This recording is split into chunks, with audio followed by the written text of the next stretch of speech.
आपको एक चीज़ बताऊं कि शेयर मार्केट में चाहे आईपीओ चाहे शेयर हो, सबकी नॉलेज होनी चाहिए कि जिस शेयर का आईपीओ आ रहा है वो वर्क क्या कर रहा है, और अगर आईपीओ हम किस माध्यम से ले रहे हैं। सबसे पहले मार्केट में अपने काम करने के तरीकों को हमें बदलना होगा, या अगर हमें उससे फ़ायदा हो रहा है तो उस पर ही चलना होगा। लोग वीडियो देख रहे हैं, देख क्या रहे हैं, सुन क्या रहे हैं, समझ क्या रहे हैं, कमेंट क्या कर रहे हैं। क्या गया, वोडाफोन आइडिया को फंड आ गया, क्या देखने को मिला। मैं कब से क्या चीज़ कह रहा हूँ, कुछ भी निगेटिव आ रहा है निगेटिव बता रहा हूँ, कुछ भी पॉजिटिव आ रहा है पॉजिटिव बता रहा हूँ। इतनी छोटी सोच अगर किसी व्यक्ति की रहेगी जो वीडियो के माध्यम नहीं समझ रहा है, और वो भी मेरे वीडियो के माध्यम नहीं समझ रहा है, मैं कहता हूँ वो किसी के भी माध्यम नहीं समझ सकता। तेरे प्रवचन देते हो भाई, मेरा बैकग्राउंड ही बाबा वाला है।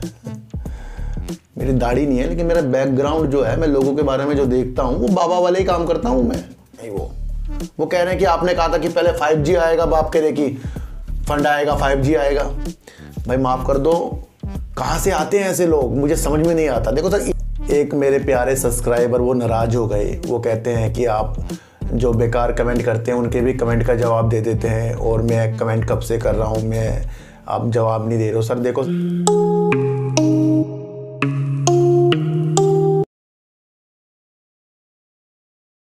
नमस्कार, मैं स्वागत करता हूं आपका अपने ही चैनल पर जिसका नाम है सार्थक बाजार से।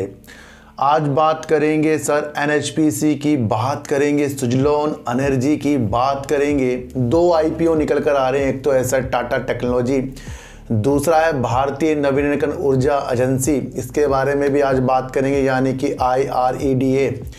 क्योंकि सर कल मेरे पास एक मेरे प्यारे सब्सक्राइबर वो नाराज़ हो गए, वो कहते हैं कि आप जो बेकार कमेंट करते हैं उनके भी कमेंट का जवाब दे देते हैं, और मैं कमेंट कब से कर रहा हूँ, मैं आप जवाब नहीं दे रहे हो। सर देखो सर, जो कमेंट मुझे दिखता जाता है ना, वो चाहे बेकार हो चाहे अच्छा हो, मैं सबके कमेंट करता हूँ, मैं आपके भी कमेंट करता हूँ। शायद मेरे से मैं बाहर होऊंगा, मैं वो देख नहीं पाया आपका कमेंट, मैं गलती अपनी मान रहा हूँ। तो उन्होंने कहा था कि सर टाटा टेक्नोलॉजी और IREDA जिनके आईपीओ निकल कर आ रहे हैं, इसके बारे में हम विस्तार से नॉलेज लेंगे पहले से। देखो सर, मैं आपको एक चीज़ बताऊं कि शेयर मार्केट में चाहे आईपीओ चाहे शेयर हो, सबकी नॉलेज होनी चाहिए कि जिस शेयर का आईपीओ आ रहा है वो वर्क क्या कर रहा है, और अगर आईपीओ हम किस माध्यम से ले रहे हैं वो हमारे क्या विशेषताएँ हैं, तो उसके बारे में हमें समझना है और जानना है कि हमारी अभिलाषा क्या है।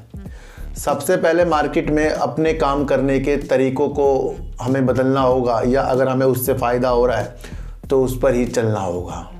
अपनी एनालाइज को सबसे आगे मानिए, अपनी वाणी से अच्छी अच्छी चीज़ें बोलिए। देखो सर, जहाँ कुछ लोग वीडियो देख रहे हैं, देख क्या रहे हैं, सुन क्या रहे हैं, समझ क्या रहे हैं, कमेंट क्या कर रहे हैं। कभी आपने मेरे चैनल पर या मेरे मुंह से ये सुना कि वोडाफोन आइडिया का 5G आ गया, वोडाफोन आइडिया को फंड आ गया, क्या देखने को मिला। मैं कब से क्या चीज़ कह रहा हूँ, कुछ भी निगेटिव आ रहा है निगेटिव बता रहा हूँ, कुछ भी पॉजिटिव आ रहा है पॉजिटिव बता रहा हूँ। मैं क्या कह रहा हूँ कि वोडाफोन आइडिया की किस्मत 5G और फंड से ही बदलेगी। हर बार बता रहा हूँ, ये जो भी तेज़ी निकल कर आ रही है, मैंने कहा कि एक्चुअल में वो तेज़ी नहीं है, हमारा तो मकसद है फंड और 5G। हर वीडियो में बताया है, सबको समझाया है, पर मैंने कहा ना कि सर फिर इस तरीके के लोग जो कमेंट करते हैं, सुन क्या रहे हैं, समझ क्या रहे हैं, लिख क्या रहे हैं, देख क्या रहे हैं। वो कह रहे हैं कि आपने कहा था कि पहले 5G आएगा, बाप कह रहे कि फंड आएगा 5G आएगा। भाई माफ़ कर दो, कहाँ से आते हैं ऐसे लोग, मुझे समझ में नहीं आता। देखो सर, इतनी छोटी सोच अगर किसी व्यक्ति की रहेगी जो वीडियो के माध्यम नहीं समझ रहा है, और वो भी मेरे वीडियो के माध्यम नहीं समझ रहा है, मैं कहता हूं वो किसी के भी माध्यम नहीं समझ सकता। वो अपने घर के भी माध्यम नहीं समझेगा अगर जिसने मेरी शक्तियों को, मेरे वजूद को और मेरी रणनीतियों को नहीं समझा। मैं आपको यहां दिख रहा जो हूं, और मैं इससे अलग भी कुछ हो सकता हूं। तो अपनी गलत फहमियों को दूर हटाओ, क्योंकि काफ़ी लोग मुझे कह रहे हैं बाबा के तेरे प्रवचन देते हो। भाई मेरा बैकग्राउंड ही बाबा वाला है। मेरी दाढ़ी नहीं है, लेकिन मेरा बैकग्राउंड जो है, मैं लोगों के बारे में जो देखता हूँ वो बाबा वाले ही काम करता हूँ मैं। पर गुमराह नहीं करता, मैं अंधविश्वास नहीं फैलाता। जो नॉलेज है उस नॉलेज को बांटता हूँ मैं। तो लिखने से पहले पीछे का बैकग्राउंड देखो हमारा, हम हैं क्या, हम क्या चीज़ हैं, किस किस लोगों को हमारी आवश्यकता है, कौन कौन लोग मुझे अपने घर पे बुलाना चाहता है, कौन कौन लोग मेरे से मिलना चाहता है। समय नहीं है मेरे पास, नहीं तो फिर मैं अपनी शक्तियों की चीज़ें आपको दिखा सकता हूँ। तो लिखने से पहले सोचो कि हम देख क्या रहे हैं, लिख क्या रहे हैं, सुन क्या रहे हैं, समझ क्या रहे हैं। तो वोडाफोन आइडिया मैं 5G आएगा कह रहा हूँ, आ गया कभी नहीं कहा। फंड आएगा कह रहा हूँ, आ गया कभी नहीं कहा है। सब्सक्राइबर गिर गए हैं, ये सारी चीज़ें मैंने आपको समझाई हैं। तो देखिए, समझिए पहले अपनी रणनीतियों को। असल में हम खुद को ही अपने द्वारा मार्केट में फंसाते जा रहे हैं। ये आप समझते जाना कि हम अपने द्वारा, अपनी लालच के भावनाओं के द्वारा मार्केट में खुद को फंसाते जा रहे हैं।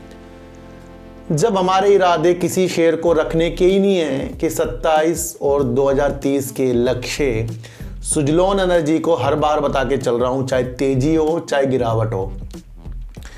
देखो सर, वो लोग जब तेजी में मुझे लिख सकते हैं कि मेरे हाथ से शेयर निकल गए और अब ये शेयर लोअर सर्किट मार रहा है, अब वो लिख रहे हैं कि आपने कहा था कि ये शेयर तो बहुत अच्छा है। पहले डिसाइड कर लो आपने सुना क्या, समझा क्या और देखा क्या है। इसलिए मैं उनको हाथ जोड़ रहा हूं। कहां से आते हैं ऐसे लोग जो गिरती हुई चीज़ों में कहते हैं कि आपने फंसा दिया, भागती हुई चीज़ों में जब उनको मैं मना करता हूं कि आपने हाथों से शेयर निकाल दिए। मुझे समझ नहीं आ रहा ऐसी छोटी छोटी बातें और छोटी छोटी चीज़ें क्या हमें डेवलप कर जाएंगी? कभी भी नहीं करने की। देखो सर, छोटे शेयर आपको डेवलप कर जाएंगे, छोटी सोच कभी आपको डेवलप नहीं करेगी। 100 शेयर ही अगर MRF के होते तो आज कहाँ होते हम? तो शेयर छोटे ज़्यादा से फ़र्क नहीं, बुद्धि से फ़र्क पड़ता है। ध्यान रखने वाली बात है। सुजलॉन एनर्जी गिरावट कर रहा है। कल भी एक वीडियो बनाई थी। हम सब कुछ भूल जाते हैं जब शेयर गिरावट करता है। उस टाइम मेरी आवश्यकता उन लोगों को नहीं होती जो उछलते हैं, उन्हें कब होती है? जब शेयर गिर जाता है। भाई क्यों इतनी तेज़ी के साथ शेयर भाग रहा है? कुछ वजूद तो हो, कुछ क्वार्टर दर क्वार्टर कुछ इंक्रीज तो हो। जो चीज़ों के साथ इसे भागना तब हो गया। एक न्यूज़ जो निकल कर आ रही है कि इन्वेस्टर की मीटिंग हो रही है, जब तक कि मैं वीडियो बना रहा हूँ उसके बारे में मुझे पता नहीं लगा, उसकी वजह से इसने 5% का लोअर सर्किट लगा दिया। उधर मीटिंग हो रही, इधर शेयर गिर गया। इधर वो निवेशक टेंशन में आ गए जिन्होंने ऊपर खरीदा था।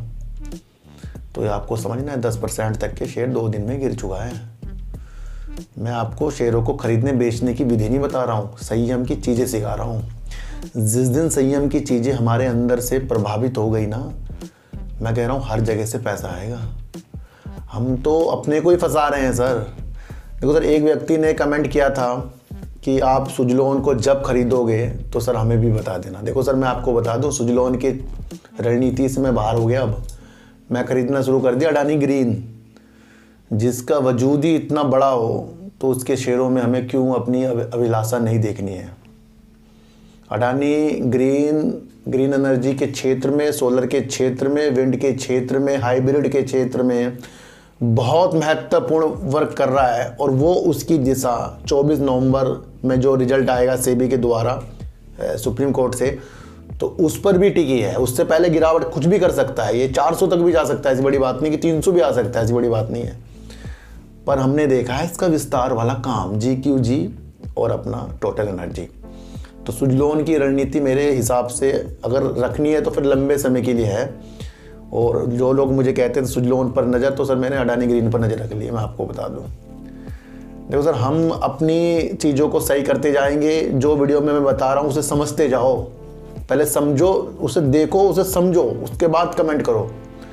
क्योंकि फिर अब ये शेयर गिर रहा है तो लोग कहेंगे कि आपने फंसा दिया, ऊपर भाग रहा है तो हमारे हाथ से निकाल दिया। पता नहीं, मुझे समझ में ही नहीं आ रही कैसी कैसी चीज़ें होती जा रही हैं। तो सुजलॉन एनर्जी 2027-2030 का शेयर है। अपनी रणनीतियों को थोड़ा होल्ड करने वाली आवश्यकताओं के साथ भी निकालिए। कई बार कहा कि एक डीमैट अकाउंट से हम अपने में संयम नहीं रख सकते, हमें रखना है संयम दूसरे अकाउंट को खोलकर। वो डिस्क्रिप्शन में लिंक है सर एंजल वन का, उससे अपने शेयर को थोड़े थोड़े रखिए। अभी 10 शेयरों के बारे में जो मैंने आपको बताया था उसमें से 7-8 में रंगीनता है। अशोक लीलैंड हो गया, NHPC हो गया, है ना सर, जियो फाइनेंशियल सर्विसेज तो मैंने कल ही लिया था। आपका एक्साइड बैटरी हो गया, ये उद्देश्य मैंने आपको कहा वो चला गया। अब शॉर्ट टर्म की चीज़ें, अब लॉन्ग टर्म की चीज़ें चलेंगी, ये मैंने आपको बताकर चला हूँ। देखो सर, एनएचपीसी ने आज बड़ी तेज़ी के संकेत दिखाए और मेरे पास मैसेज आए सर एनएचपीसी में कुछ हो गया क्या। देखो सर, एनएचपीसी की रणनीतियाँ मैं आपको कई बार बता चुका हूँ। सिर्फ उस चीज़ को आप याद रख लो कि देश की सबसे बड़ी जल विद्युत उत्पादक कंपनी जो नेपाल, इंडिया और अन्य चीज़ों के साथ अपनी परियोजना को ज़्यादा से ज़्यादा विस्तार करती है, नवीनीकरण ऊर्जा का हिस्सा हमारे 2030 तक बेस्ट होने वाला है, उसके लिए भी निरंतर वर्क कर रही है। अच्छा काम, अच्छा प्रॉफिट कंपनी दे रही है। अचानक से 1-2 रुपए का उछाल आना इसकी रणनीतियों में शामिल नहीं है। मैं आपको फिर से बता दूं, हमें समझना क्या है कि ये 2 परियोजना के तहत अपने को बिल्डअप करेगा। वो परियोजना है कि इनकी दिबांग और सुबनसिरी परियोजना, और दिबांग इनकी बहुउद्देश्य परियोजना है और कई परियोजना ये बेस्ट करते जा रहे हैं। चीन के बॉर्डर में भी इनकी परियोजना चलती जा रही है जो अपने आप में एक जल विद्युत में अच्छा वर्क करेगी।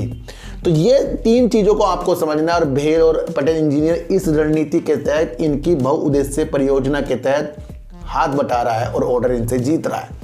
तो एनएचपीसी 1-2 रुपये कूदे, 10 रुपये कूदे, बस इसमें मत उलझना, बस आपको काम समझना है। मैं आपको काम की स्थितियां इसलिए बता देता हूं क्योंकि जब शेर गिरता है तो वो काम याद करने हैं, और जब शेर भागता है तब भी काम याद करने कि वो 2 रुपये का उछाल इसकी वो परियोजना से मेल नहीं खा रहा है।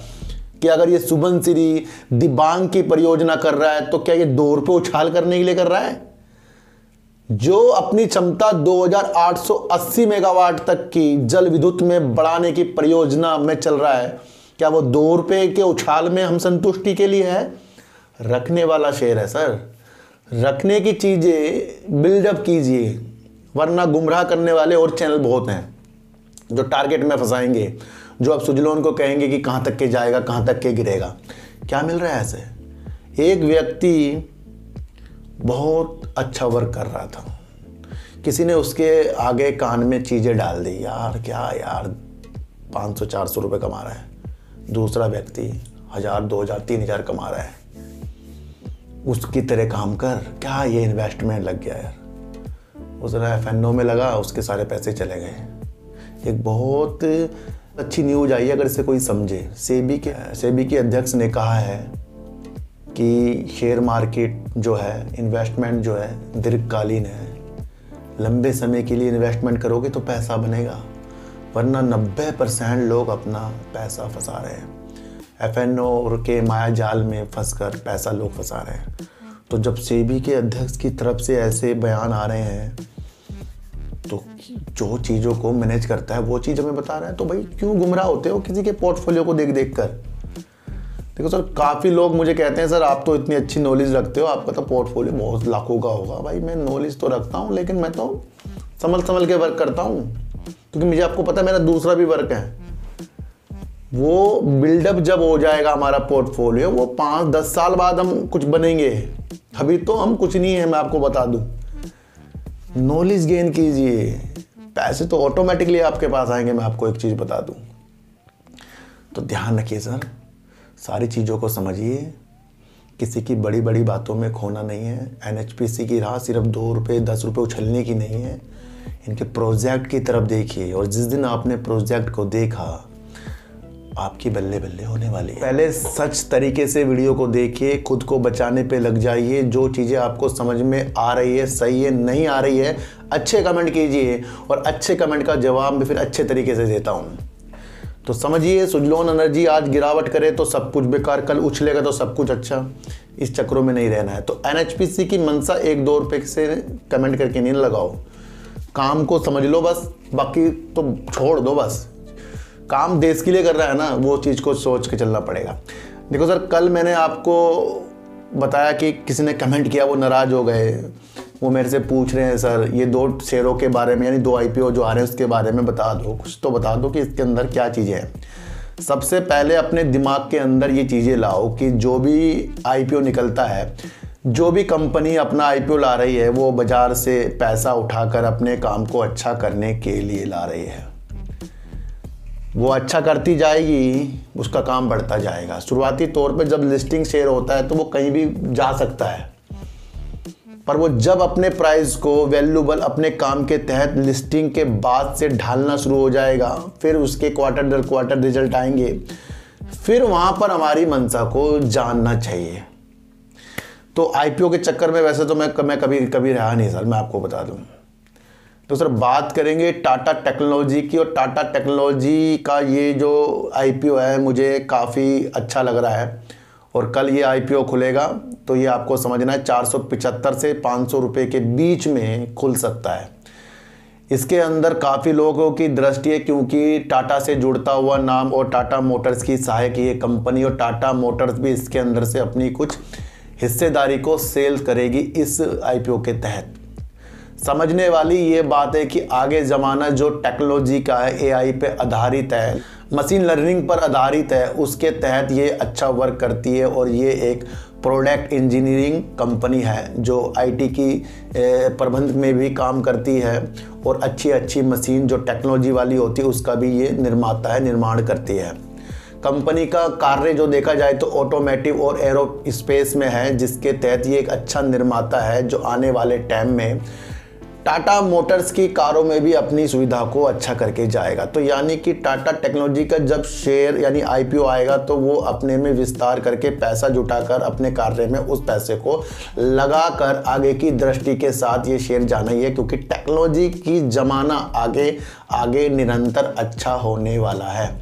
हाल ही में एक न्यूज़ देखने को जो मिली थी, जिसके अंदर टाटा टेक्नोलॉजी ने अपनी एआई और एम लर्निंग यानी कि मशीन लर्निंग के तहत करीब 18% तक के बिजली की खपत कम कर ली है। यानी कि अगर ये एआई और मशीन लर्निंग पर क्षमता को उपयोग करके ये काम ना करते तो 18% तक के इनकी बिजली खर्च होनी थी, उसे 18% तक के इसने बचाया। तो यानी कि टेक्नोलॉजी पे ये जो टाटा का ये आईपीओ है बेस्ट वर्क कर रहा है। देखो मैं आपको एक चीज़ बता दूं कि इनको अपना टाटा मोटर्स की गाड़ियों का भी विस्तार करना है उसके अंदर, और अन्य अलग क्षमताओं के साथ देश के साथ और विदेशों में अच्छा काम करने वाली कंपनी, रणनीतिक कंपनी है। अब आपको देखना है कि जो भी कंपनी अपना आईपीओ लाती है तो अपने में सुधार भी करेगी, और उस सुधार के नतीजे आपको देखना है। अगर आपके अंदर आईपीओ का माध्यम ये है कि मुझे खरीदते ही पैसा डबल, तो वो तो फिर बेचना ही है। और अगर आपका माध्यम यह है कि आईपीओ के बहाने मुझे ऐसी कंपनी के शेयरों को रखने का मौका मिल रहा है जिसके तहत मैं इसके इस प्राइस से भी आगे जाना चाहता हूं, तो उसमें लग जाएगा समय। तो समय अगर आपके पास है, टेक्नोलॉजी पे अगर आपको विश्वास है, टाटा के नाम पर अगर आपको विश्वास है, ऑटोमेटिव और एरोस्पेस के क्षेत्र में अच्छा निर्माता अगर आपको नॉलेज है, आईटी के क्षेत्र में ये जिस तरीके से काम कर रहा है, और मशीन लर्निंग के क्षेत्र एआई में बेहतरीन काम करने के नतीजे अगर आपको दिखते हैं, तो फिर आपको टाटा टेक्नोलॉजी आईपीओ के साथ रखने की क्षमता अपने द्वारा बनाने पड़ेगी। तो मैंने इसके आपको वो चीज़ें बता दी, क्योंकि लोग आपको कह रहे हैं सर आईपीओ आ गया है। आईपीओ से मतलब तो समझो कि कंपनी के आगे की चीज़ें हमारे आगे की रणनीति के अनुसार क्या होगी। देखो सर एक चीज़ मैं आपको बताऊं, जब आईआरएफसी का आईपीओ आया तो उसने थोड़ी सी उछाल करी, उसके बाद रुला दिया सालों तक। आईआरएफसी क्या करता है सर, बाजारों से पैसा लेकर रेलवे को फाइनेंस करता है। वो रेलवे के क्षेत्र में अपने फाइनेंस को आईआरएफसी बढ़ा रहा है। उसका आईपीओ आने के कब वो ये शेयर इस रणनीति पे है, क्योंकि मैंने आपको एक चीज़ बताई थी कि जब भी आईपीओ आएगा तो वो अपने द्वारा अपनी चीज़ों को ढालेगा अपने प्राइस में, एक्चुअल प्राइस में तब आएगा जब उसके क्वार्टर दर क्वार्टर रिजल्ट आएंगे, और जो पैसा उसने बाजार से आईपीओ के माध्यम से इकट्ठा किया है, उसकी रणनीतियाँ उसने अपने वर्क अपने व्यापार में किस तरीके से करके बैलेंस शीट में हमें दिखाई है। तो अब क्या हुआ, आईआरएफसी आपको इतने ऊपर जो मिल रहा है कितनी कठिनाइयों के बाद मिला, क्योंकि जिन्होंने आईपीओ लिए थे उस वक्त वो सारे के सारे अधिकतर लॉस बुक करे हैं, और फायदे में वो रहा है जिन्होंने आईपीओ के से भी नीचे से आईआरएफसी को लिया है। ये क्यों समझा रहा हूँ, क्योंकि देश में विकास हो रहा है रेलवे का, और अब भी लोग कहते हैं कि आईआरएफसी जो है रेलवे का विकास के लिए एक महत्वपूर्ण अंग है जो हमें दिख रहा है। तो जब ऐसा आईपीओ आता है तो वो अपने विस्तार को रेलवे के क्षेत्र में फाइनेंस करने की स्थितियों के साथ वो लिस्टिंग हुआ था। तो सर ये आप बता रहे हो IREDA यानी कि भारतीय नवीनीकरणीय ऊर्जा विकास एजेंसी लिमिटेड के बारे में आप आईआरएफसी की तरफ कैसे चलेगी। देखो सर क्या है कि आईआरएफसी रेलवे को फाइनेंस करता है और IREDA जो है नवीनीकरण ऊर्जा के जो स्रोत होते हैं उनकी परियोजना के लिए जो वित्तीय सहायता होती है उसके लिए ये कंपनी वर्क करती है, यानी कि ये भी एक तरीके का पैसा ऊर्जा के क्षेत्र को डेवलप करने की परियोजना के साथ लगाती है। तो ये गैर बैंकिंग वित्तीय संस्थान है, तो जो नवीनीकरण ऊर्जा के क्षेत्र में आगे बढ़ेगा। अब आपको समझना है कि लक्ष्य 2027-30 का जो मैं बार बार कहता हूं उसके अंदर एक और IPO जुड़ गया जो है IREDA, जो आज रिटेल निवेशकों के लिए खुला तो 1.24 सब्सक्राइब हो गया इसका, यानी कि ये एकदम से 2 घंटे के अंदर इसका सारा सब्सक्राइब हो गया रिटेलर, इसका पूरा बुक हो गया। देखो सर 30 से 32 रुपए का इसका प्राइस आ सकता है, तो ये थोड़ा सा आपको लग नहीं रहा?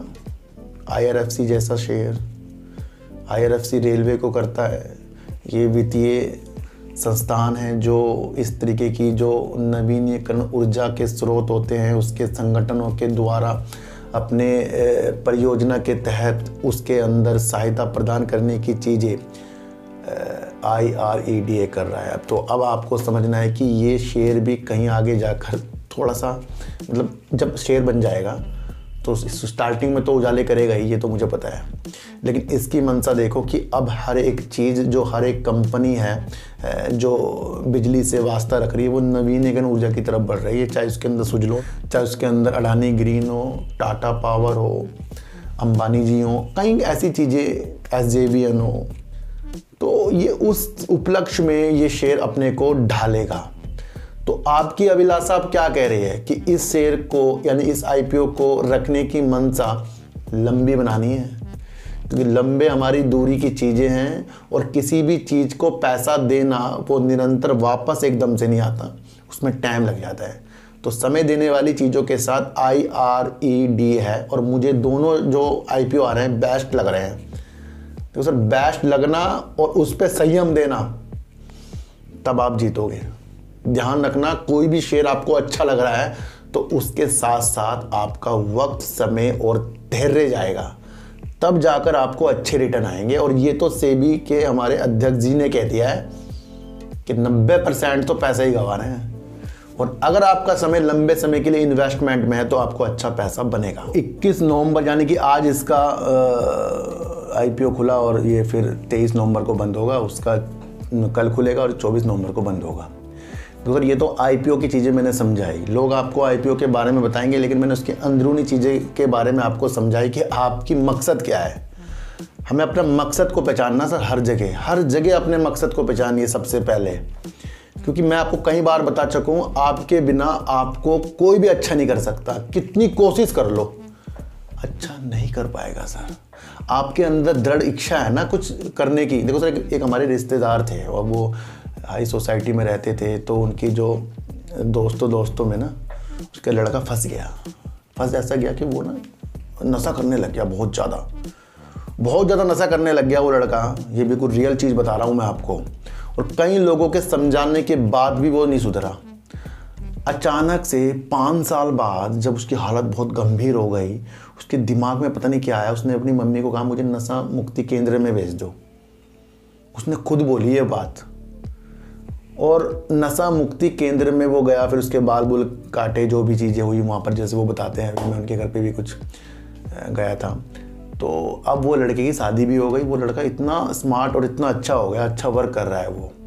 तो संगत बिगाड़ता है हमें, और अगर उसके अंदर इच्छा ना जागती है मैं नशा छोड़ दूँ तो वो छोड़ नहीं सकता, पता नहीं क्या हाल हो जाता। तो हमें यही कह रहा हूँ कि अगर हमें पैसा कमाना है तो हमें अंदरूनी तौर से उसके विचारों को अच्छा करना पड़ेगा। तो यहाँ से IREDA भी एक अच्छा IPO है, काम को समझ लो किस चीज़ के उपलक्ष्य में आगे जाके वर्क होगा, और IRFC जैसा ही आगे भी रिएक्ट कर सकता है, ये भी आपको समझकर चलना पड़ेगा। दूसरा टाटा टेक्नोलॉजी का IPO बेस्ट है, क्योंकि टाटा अपने इसे ऑटोमेटिव और एरोस्पेस के निर्माता जो ये करता है उसके अंदर और बेहतरीन ये वर्क करेगा, ये आपको समझकर चलना पड़ेगा। तीसरा, अगर आपको समझना है कि NHPC 1-2 रुपये का ही शेयर है या 4-5-10 रुपये बढ़ने वाला शेयर, गिरने वाला शेयर, फिर हमने इसकी 2 जो परियोजना उसको अच्छी तरह नहीं जाना, तो उस परियोजना की तरफ विशेष ध्यान और देखना है कि नवीनीकरण ऊर्जा में जल विद्युत का भी एक अच्छा योगदान रहने वाला है। तीसरा, वोडाफोन आइडिया 5G और फंड की चीज़ों के साथ ही अच्छा होगा, कभी नहीं कहा कि 5G आ गया और फंड आ गया। तो पहले वीडियो देखो, फिर समझो, फिर उसको अलग रणनीति से देखो। चौथा, आपको समझना है कि सुजलोन एनर्जी एक बेहतरीन शेयर है, 2027-2030 की नीतियों के लिए है। कोई भी शेयर लगातार कंटिन्यू भागे और जिसके थोड़ी चीज़ें आपको समझ में पहले ही आई हो कि इतनी रफ्तार क्यों भाई, तो वहाँ पर भी अपने कदमों को रोकना पड़ता है। और अगर आपका लक्ष्य फिर लंबा है तो उसके अंदर थोड़े शेयरों के साथ रखना चाहिए, क्योंकि शेयर फंसाता कहाँ है? टॉप पर। और जब टॉप पर शेयर फंसाता है वहाँ पर फिर लोग कहते हैं कि आपने कहा था सर शेयर अच्छा है, और जब भाग जाता कोई कहता हाथ से निकल गया। तो इन रणनीति को भी आपको समझना है। तो सुजलोन एनर्जी कल भागे या गिरे, रणनीति को समझना है, उस उपलक्ष्य में ही आप अच्छे चीज़ें कर पाओगे। तो सर हर एक वीडियो को मेरी पहले समझिए, देखिए, उसे सुनने के बाद कमेंट कीजिए। और जो सब्सक्राइबर कल मेरे से नाराज़ हुए कि उनकी कमेंट का मैं जवाब नहीं देता, तो मैं अगर नहीं देखा तो मैं सॉरी बोलता हूँ। और उन दोनों IPO के बारे में मैंने उनका विस्तार से आज वीडियो बनाई है। इसको आपको समझना है काम को, और हर एक रणनीति समझिए, कौन आपको फंसा रहा है, कौन आपको बचा रहा है, ये तो आपका दिल ही बोलता होगा। इसलिए अच्छे बनने की कोशिश में हर एक व्यक्ति लग जाइए। संपूर्णतया अच्छी नीतियों से पैसा अगर हम कमाएंगे, वही पैसा काम आएगा। तो सर सच्ची वीडियो देखिए, अच्छी वीडियो देखिए, समझ कर देखिए, किसी की भी टारगेट वाली वीडियो में खोना नहीं है। तो सर चींटी को हटा दीजिए, गाय को रोटी दीजिए, और अपने बच्चों को ज़्यादा से ज़्यादा प्यार कीजिए, क्योंकि बच्चे ही आपकी मासूमियत से किस्मत पलटेंगे। तो फिर मिलेंगे आपसे नई वीडियो के साथ, जब तक के लिए नमस्कार।